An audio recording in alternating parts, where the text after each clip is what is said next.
Bienvenue sur Débris de Finance. Dans cette vidéo, je vais vous faire un comparatif entre le PEA et le compte titre. Et dans un second temps, je vous ferai une simulation d'investissement entre le PEA et le compte titre afin de vérifier si l'avantage fiscal du PEA est si rentable que ça. Donc pour commencer, je vais comparer tous les items que vous voyez ici à l'écran en commençant par les supports disponibles sur le PEA et le compte titre. Donc le PEA permet de s'exposer au marché européen soit en achetant des actions en direct, soit via des ETF. Donc les ETF, ce sont des paniers d'actions qui répliquent la performance des indices boursiers, comme par exemple le CAC 40 en France ou le DAX 40 en Allemagne, ou alors des indices plus larges comme l'Eurostoxx 50 ou l'Eurostoxx 600, qui regroupent les 50 et 600 plus grosses entreprises européennes. Toutefois, si vous souhaitez vous exposer au marché américain ou au marché mondial ou au marché émergent sur le PEA, c'est tout à fait possible via des ETF synthétiques. Donc, je reviendrai plus tard sur l'aspect synthétique. En revanche, sur le compte titre, le nombre de supports est beaucoup plus important.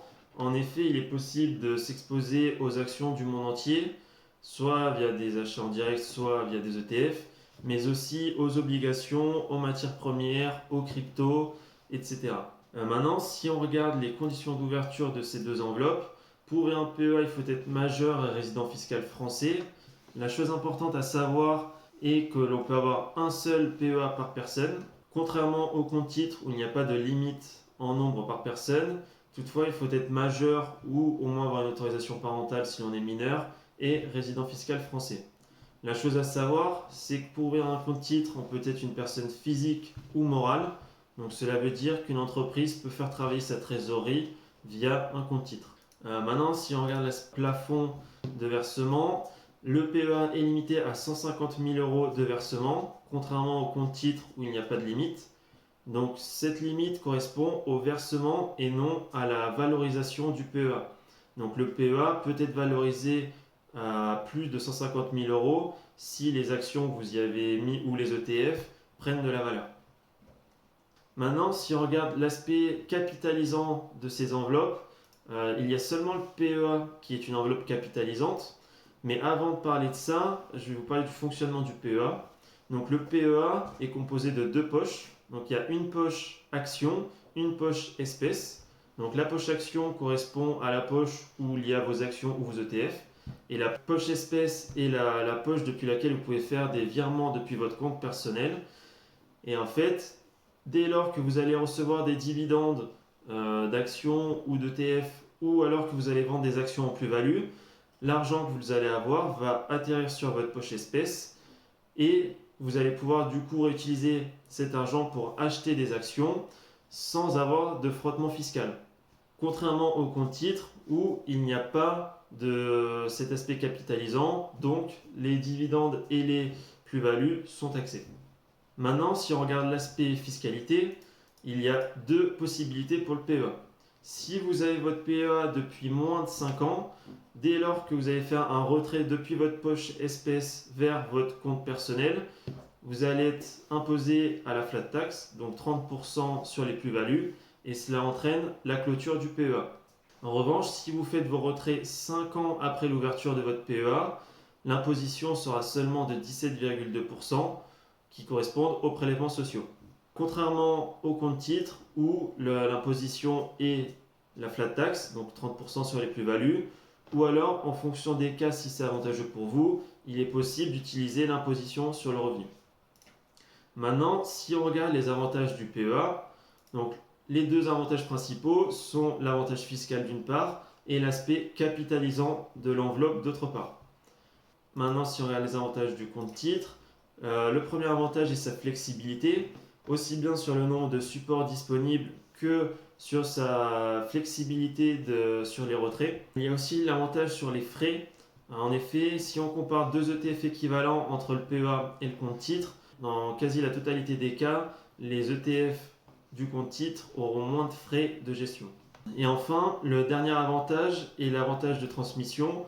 En effet, si vous souhaitez transmettre votre compte titre à vos enfants, par exemple, les plus-values de votre compte titre seront purgées, donc vous n'aurez pas d'impôt sur les plus-values.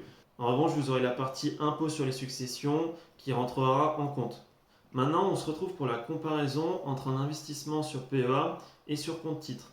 Donc pour cet investissement, je suis parti sur un investissement de 40 ans avec un apport initial de 5 000 euros et des versements mensuels de 500 euros.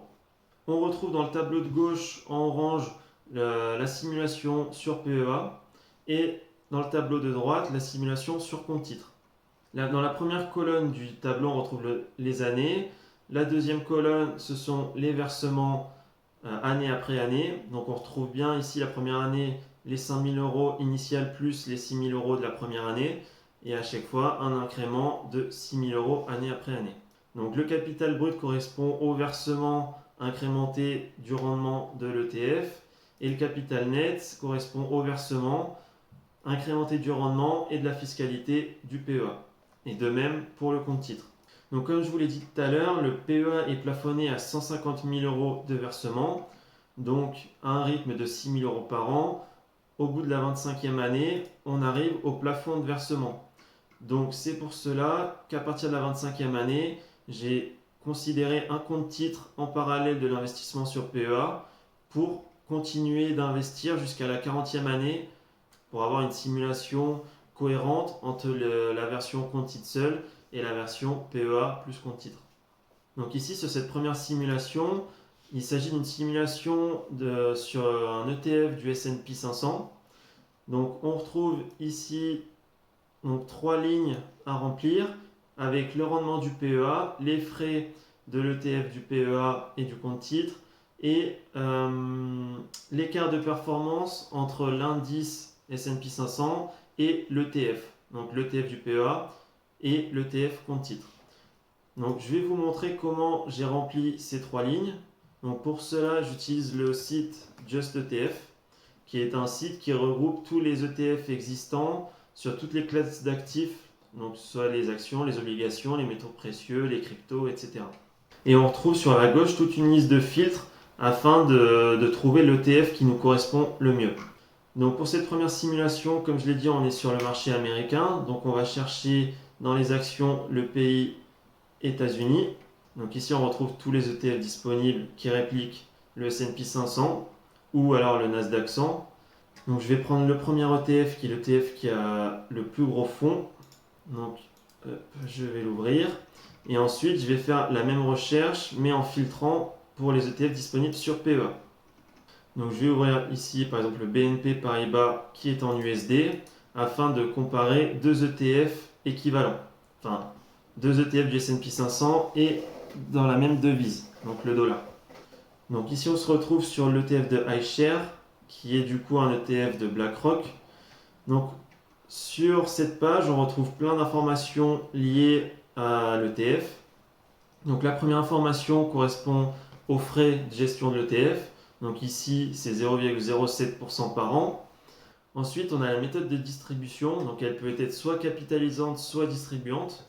Donc un ETF capitalisant, cela veut dire que le gestionnaire de fonds réinvestit automatiquement toutes les dividendes qu'il perçoit, alors qu'une version distribuante, le gestionnaire de fonds va donner les dividendes à la personne qui possède l'ETF.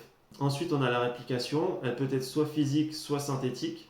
Donc la réplication physique veut dire que le gestionnaire de l'ETF achète les actions qui composent l'indice dans les mêmes proportions que l'indice. Alors qu'une réplication synthétique est plus un deal entre le gestionnaire de l'ETF et une banque pour répliquer la performance d'un indice, mais sans posséder les actions qui composent l'indice en direct. Ensuite, on a la taille du fonds, la date de création de l'ETF et le nombre de positions dans l'ETF. Plus bas, on retrouve les graphiques avec les performances et un récap sur toutes les informations générales de l'ETF. Nous, ce qui va nous intéresser, c'est la partie document avec le fact sheet. Donc, dans ce document, on retrouve toutes les informations précédentes. Mais nous, ce qui nous intéresse, ça va être ce tableau. Donc, dans ce graphique, on retrouve la comparaison de performance entre l'ETF en vert et l'indice de référence, donc le S&P 500 en jaune. Et on remarque par exemple en 2024 que l'ETF surperforme l'indice de 0,19%. De même en 2023 de 0,25% et ainsi de suite tous les ans. Et donc on remarque sur le tableau du dessous que l'indice de référence a une performance depuis sa création de 12,81% par an, donc depuis 2010, alors que la performance de l'ETF est de 13,06%.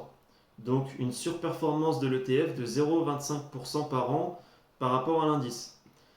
Ici, l'ETF a été créé en 2010, donc les performances du passé ne présagent pas des performances du futur.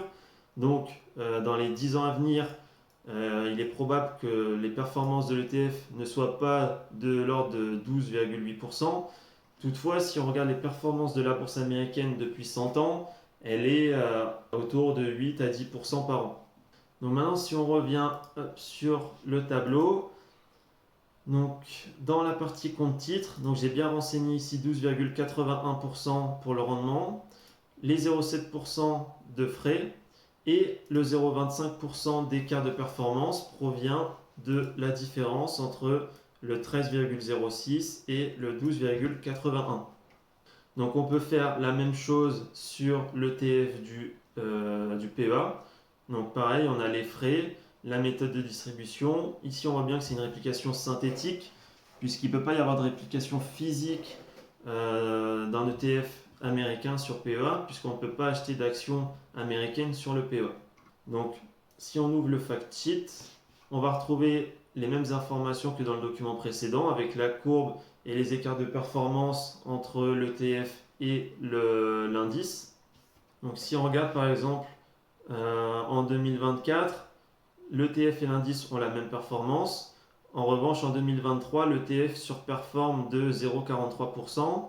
En 2021, il surperforme de 0,3%. Et en 2020, il surperforme de plus de 0,6% par rapport à l'indice. Donc, si on retourne sur le document, donc on retrouve bien le 12,81%, les frais à 0,13%, et j'ai mis un écart moyen de performance à 0,3%. Maintenant, si on regarde le capital brut final sur la version PEA, on remarque qu'on est à 6,7 millions d'euros contre 5,6 millions d'euros net, alors que sur le compte titre, on est à 6,7 millions d'euros en brut et 4,8 millions d'euros en net. Donc on remarque que le capital brut est légèrement supérieur sur le compte titre. En revanche, le capital net est largement supérieur sur le PEA. Donc pour les ETF du S&P 500, en tout cas les deux ETF que je viens de comparer, il est plus intéressant d'avoir un ETF sur le PEA que l'équivalent sur le compte titre.